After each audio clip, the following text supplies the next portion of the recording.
Kita tidak boleh membawa apa-apa perkataan Allah ke dalam tandas. Even atas tikar sembahyang yang kami solat tu tak ada. Jadi memang nak letakkan dekat pakaian memang taklah. KK 马尔分店出现印有真主字眼的袜子，引起轩然大波。创办人与供应商多次公开道歉，也平息不了穆斯林的怒火，悲歌行动蔓延全国。与其加入站围，本期的百歌街访，希望大家能暂时卸下偏见，一起走出同温层，倾听穆斯林的心声，了解他们为何对此事如此介怀。Merasa tersinggung sekali karena kita macam dihina. Saya rasa tersinggung lah. Kita akan rasa tersinggung sebabnya perkataan Allah dalam agama Islam tu sangat suci. Dalam agama Islam, kita tidak boleh membawa apa-apa perkataan Allah ke dalam tandas. Dan juga dalam Islam kita tidak boleh sebut perkataan Allah itu di dalam tandas atau tempat-tempat yang untuk kita membuang air sajalah. Jadi apabila perkataan Allah itu digunakan di socks, seperti yang kita tahu socks itu berada di kawasan kaki kan. So itu umpama menghina perkataan Allah. Tak, pada saya tak ada rasa tersinggung. Mungkin pada saya dia only one person yang ada masalah. So tak melibatkan semua orang, itu aja. So pada saya itu kira consider dia call accidentally lah. Bukannya dia sengaja lah kan. Mungkin dia tak tahu. Ya, saya akan tersinggung sebab dalam Islam kalimah Allah tak boleh buat main-main. Sebab stokin tu dia tak boleh jual macam tu. Sebab kita kalimah Allah kita macam bukan menyembah lah, tapi itu kita punya Allah kan. Allah yang Esa. So tak boleh nak buat main-main lah. Dalam Islam memang tak boleh buat macam tu. So kita memang kena boikot lah benda tu. Saya rasa marah lah. Sebab dia terlalu menghina orang-orang Islam. Sebab itu kita Allah kan. Allah Subhanahu Wa Taala kena hormat juga sebab dia mencipta kita. Kalau topi boleh sikit. Kalau di topi tu pun kira okey lah. Kalau pakaian tak berapa sesuai sangat. Saya rasa tak boleh. Still tak boleh. Kerana possible untuk topi dan pakaian tu kita letak dekat bawah, mungkin dalam mesin basuh pun still tak boleh.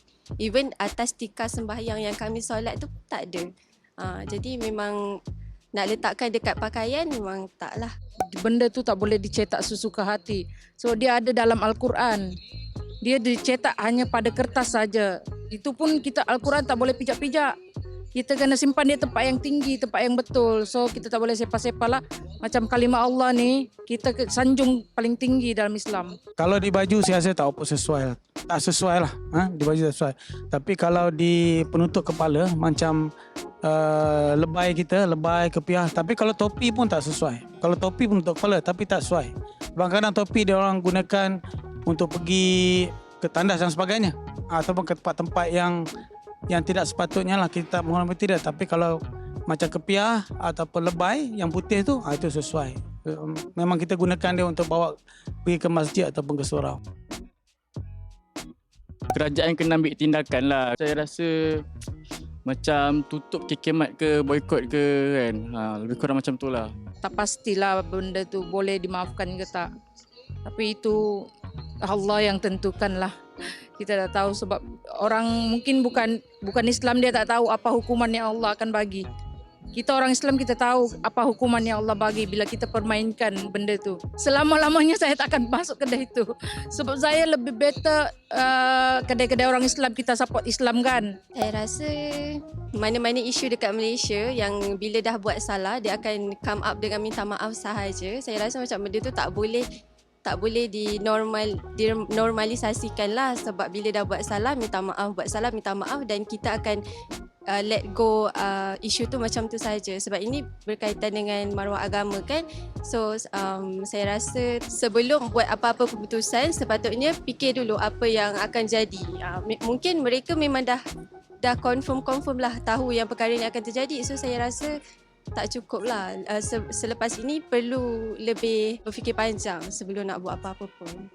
Kita nakkan satu ucapan maaf yang betul-betul luhur lah. Bukan sekadar bak kata pepatah tu melepaskan batuk di tangga. Ucapan maaf yang betul-betul luhur. Betul luhur, benda ni takkan berlaku lagi dan sebagainya. Kita kena boikot lah. Sebab sebagai satu tindakan drastik daripada umat Islam lah. Kalau macam mana saya cakap lah, kita warga Malaysia berbilang kaum. Kalau isu agama ni dipermainkan, tidak diberi perhatian, tidak sensitif. Pada saya kalau dia dah minta maaf, kita consider okey lah. So, yelah, people, one buat mistake, semua orang buat mistake. So, bila sudah buat mistake, dia mengaku dia punya kesalahan, dia apologize, then we settle lah all this thing. Very simple. So, tak payah nak bagi benda tu panjang lah. Tak perlulah, pasal pertama macam KK Mart, dia pun consider supermarket, so dia bantu orang juga, dia untuk orang cari makanan, everything apa semua. Tapi bila melibatkan benda yang macam ada isu agama, just put one side lah, jangan buat lagi lah, maksud dia macam itulah. So tak perlu boycott lah. Ini isu bukan isu bangsa, bukan isu rasis, bukan isu Melayu, Cina, India, bukan. Ini adalah isu agama. Mungkin dia akan menjejaskan perpaduan negara lah. Sebab dia ada satu penghinaan kat situ. Penghinaan ni cukup besar sebab di umat Islam. Walaupun kita ada kaum-kaum, agama-agama masing-masing, so kita kena hormati agama yang lain. Bagi saya, kalau kita boycott bukanlah bermakna dia boleh menjejaskan perpaduan negara. Kita pun sebagai rakyat Malaysia yang telah matang, dan tindakan yang kita ambil bukanlah isu perkauman sebenarnya. Kepada mana-mana individu ataupun mana-mana agensi yang mempersendakan agama Islam, dia kena terima hakikat lah. Kalau agama Islam dipermainkan, kesan dia beginilah. Dia tak menjejaskan perpaduan. Okey, I punya pendapat lah. Kalau dia start buat again, kalau dia orang boycott, they have to accept lah. So itu mungkin kesalahan dia pertama. So kita apologize lah, kita maafkan lah. Yang penting macam KK Mart tadi, dia business untuk rakyat, untuk people. So tak perlu boycott lah, just on lah macam biasa kan. Cuma careful on that matter lah, jangan berlaku lagi lah. Macam kerajaan, media kena main peranan lah. Maksud dia tadi main peranan, they have to explain bagi dua pihak lah, jangan satu pihak. Always think positive lah, jangan think negatif. So benda yang bila kita fikir positif, everything should be okay lah. Kalau fikir negatif, tak bagus lah. Pasal kita pun Malaysia, kita memang dah ada bangsa semua, and then people semua ada agama masing-masing. So kena respect people punya agama each other lah. Kita pun daripada dulu semua bangsa pun semua together, tak ada masalah. So jangan kerana isu yang sikit ni kita besarkan lah.